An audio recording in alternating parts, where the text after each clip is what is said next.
बारिश में गरीब सहेली के झोपड़ी में आई अमीर सहेली।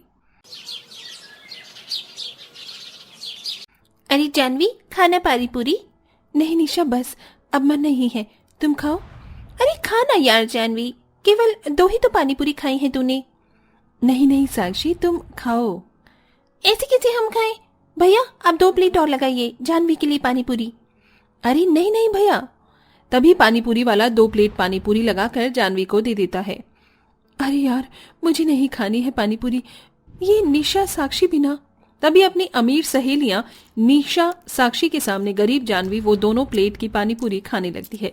गरीब जानवी अपनी 2 अमीर सहेलियों के साथ शहर के एक चौराहे पर खड़ी पानी पूरी खा रही थी।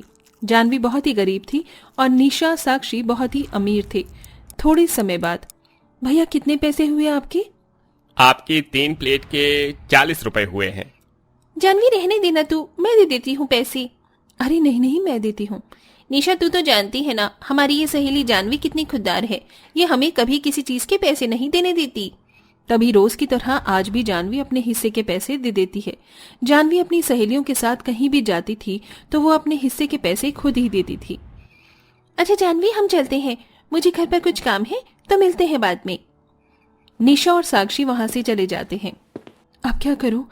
माँ की दवाई के पैसों की तो मैं पानी पूरी खा गई। पता नहीं कहां से मुझे साक्षी निशा मिल गए थे। अब माँ की दवाई कैसे लाऊं मैं? जानवी के पास जो पैसे थे वो उसकी माँ की दवाई के थे, जिसमें से आधे पैसों से जानवी पानी पूरी खा चुकी थी। तभी जानवी एक मेडिकल शॉप पर आती है और वहां से अपनी माँ की दवाई लेती है। आपके 100 रुपए हुए हैं। मेरे पास तो 60 रुपए ही हैं भाई साहब, मैं 40 रुपए आपको कल दे दूंगी तो चलेगा? अरे नहीं नहीं बहन, हम उधार नहीं देते। मैं कल लाकर दे दूंगी ना आपको पैसे, मैं रोज आपसे दवाई ले जाती हूँ। माफ कीजिएगा, पर हम किसी को भी उधार नहीं देते। आप पूरे पैसे लेकर आइए और दवाई लेकर जाइए। जानवी सड़क पर आती है। मना भी किया था मैंने निशा साक्षी को कि मुझे पानी पूरी नहीं खाने हैं, पर उन्होंने मेरी सुनी ही नहीं। अब माँ की दवाई कैसे लूं? माँ की दवाई लेना बहुत जरूरी है, वरना उनकी तबीयत और खराब हो जाएगी। पिताजी ने बड़ी मुश्किल से मुझे 100 रुपए दिए थे। तभी जानवी को सामने एक बड़ी सी शॉप दिखाई देती है, जहाँ कुछ मजदूर ट्रक से अनाज की बोरियां उठाकर उस दुकान के अंदर ले जा रहे थे। तभी जानवी वहां आती है। भाई साहब, मुझे 40 रुपए चाहिए थे, क्या मैं यहाँ कोई काम करूं? आप 10 अनाज की बोरियां उठाकर दुकान में रख दीजिए, मैं आपको 40 रुपए दे दूंगा। तभी जानवी 30-30 किलो की एक अनाज की बोरी उठाकर दुकान में रखती जाती है। करीब 1 घंटे में जानवी 10 अनाज की बोरियां उस दुकान में रखकर उस मजदूर से 40 रुपए लेकर अपनी माँ की दवाई लेकर उसी शहर में अपने छोटे से घर आती है, जहाँ जानवी के छोटे से घर में उसकी बीमार माँ दामिनी चारपाई पर लेटी थी। दामिनी एक घातक बीमारी से जूझ रही थी। जानवी के इस छोटे से घर में एक चारपाई और मिट्टी का चूल्हा और कुछ ही बर्तन थे। तभी जानवी का पिता हरिया घर आता है। जानवी अपने इन गरीब माता पिता के साथ बड़ी गरीबी अवस्था में अपना जीवन बिता रही थी। उसका पिता उसी शहर के एक कारखाने में 100 रुपए रोज से मजदूरी करता है। दामिनी, खाना नहीं बना क्या? मुझे जल्दी कारखाने जाना है। हाँ जी, बन गया है खाना। तभी थोड़े समय बाद तीनों अपने घर की फटी चटाई पर बैठकर दाल रोटी खाने लगते हैं। दामिनी, शामू भाई बता रहे थे, एक बहुत ही अच्छा रिश्ता आया है। लड़का अपने शहर में ही रहता है, थोड़ा गरीब है पर परिवार के लोग अच्छे हैं। तो मैं सोच रहा था हम जानवी के लिए बात करते हैं। नहीं पिताजी, मुझे शादी नहीं करनी है। ऐसे नहीं कहते बिटिया, हर लड़की को एक दिन शादी करके अपने मायके को छोड़कर जाना ही होता है। जी आप शामू भाई साहब से बात कीजिए। तभी रोज की तरह अपने कारखाने जाते जाते हरिया अपने दोस्त शामू से मिलता है और उसे अपनी बेटी के रिश्ते के बारे में बताता है। अगले दिन सवेरे हरिया, दामिनी और जानवी घर में थे। तभी शामू उसी शहर में रहने वाले एक रोहन नाम के गरीब लड़के और उसके माता पिता अजीत मानसी के साथ हरिया के घर आता है और दोनों परिवार में रोहन और जानवी के रिश्ते की बात चलने पर रोहन जानवी की शादी 4 दिन बाद की तय हो जाती है। थोड़े समय बाद रोहन और उसके परिवार वाले वहां से चले जाते हैं। दामिनी, शादी को बहुत कम समय बचा है, हमें तुरंत तैयारियों में लग जाना होगा। अचानक अपनी शादी इतनी जल्दी तय होता देखकर जानवी दंग रह जाती है। रात का समय, तभी जानवी उसी शहर में निशा के बड़े से महल जैसे घर में आती है। निशा का घर बहुत ही बड़ा था, वो काफी अमीर परिवार की बेटी थी। तभी जानवी निशा को अपनी शादी की बात बताती है। क्या?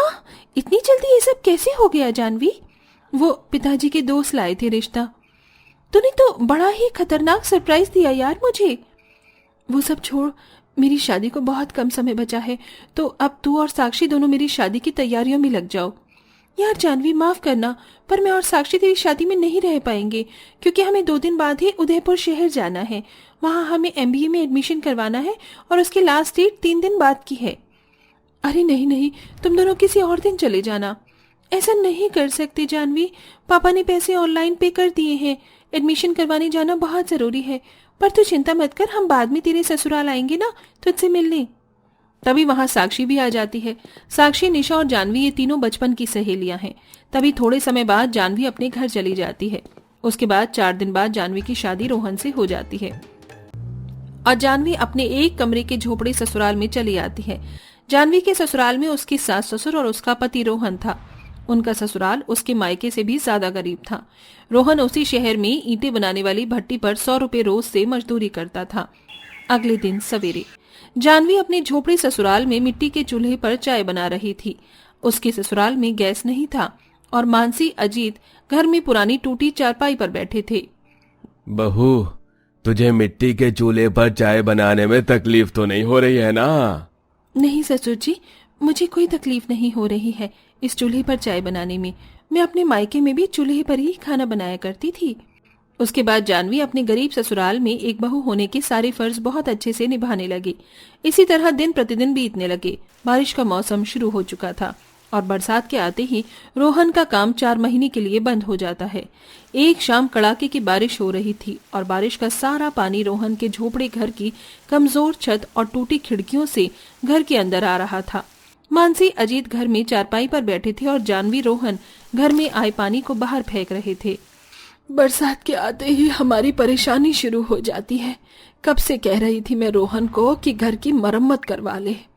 माँ, मेरी रोज की कमाई केवल 100 रुपए ही है। अब मैं इतनी कम कमाई में क्या क्या करूं? करीब 2 घंटे बाद बारिश थम जाती है। तभी जानवी, रोहन सारा पानी बाहर फेंककर गीले फर्श पर ही सो जाते हैं। अगले दिन रोहन शहर में काम की तलाश में चला जाता है, पर उसे कहीं काम नहीं मिलता। इसी तरह दिन प्रतिदिन बीतने लगे। अब रोहन का काम न मिलने पर उसके परिवार के भूखे रहने के दिन आ चुके थे और बारिश के कारण उनके घर में हर समय छत से पानी घर के अंदर आने लगा था, जिसके चलते रोहन और जानवी को काफी परेशानियों का सामना करना पड़ रहा था। एक शाम सब घर में भूखे बैठे थे। ये बरसात के आने से हमारी तकलीफें तो कितनी बढ़ जाती हैं। मुझे तो कहीं भी काम भी नहीं मिल रहा। जी, घर का सारा राशन खत्म हो चुका है और पास में पैसे भी नहीं है। अब क्या करें?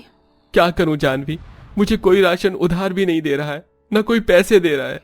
काम के न मिलने से और घर में पैसा राशन खत्म होने से जानवी और सब काफी परेशान हो चुके थे। इसी तरह 3 दिन बीत जाते हैं। जानवी अब आस पड़ोस वालों के घरों से थोड़ा बहुत खाना मांग कर लाने लगी और अपने बूढ़े सास ससुर को खिलाने लगी। एक दिन कड़ाके की बारिश हो रही थी और भूखे रहने से जानवी की तबीयत बहुत ज्यादा खराब हो जाती है। उसे बहुत कमजोरी और बुखार आ जाता है।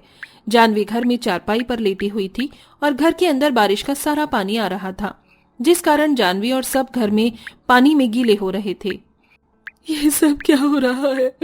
हम गरीबों के साथ, भगवान जी, क्यों हमारे जीवन में ये बर्बादी आ रही है? अब हम बहू को डॉक्टर के पास कैसे लेकर जाएं? हमारे पास तो पैसे ही नहीं है। पैसे ना होने के कारण रोहन और उसके परिवार वाले जानवी को डॉक्टर के पास नहीं ले जा पा रहे थे। तभी उसी बारिश में बाहर साक्षी और निशा अपनी कार से आते हैं।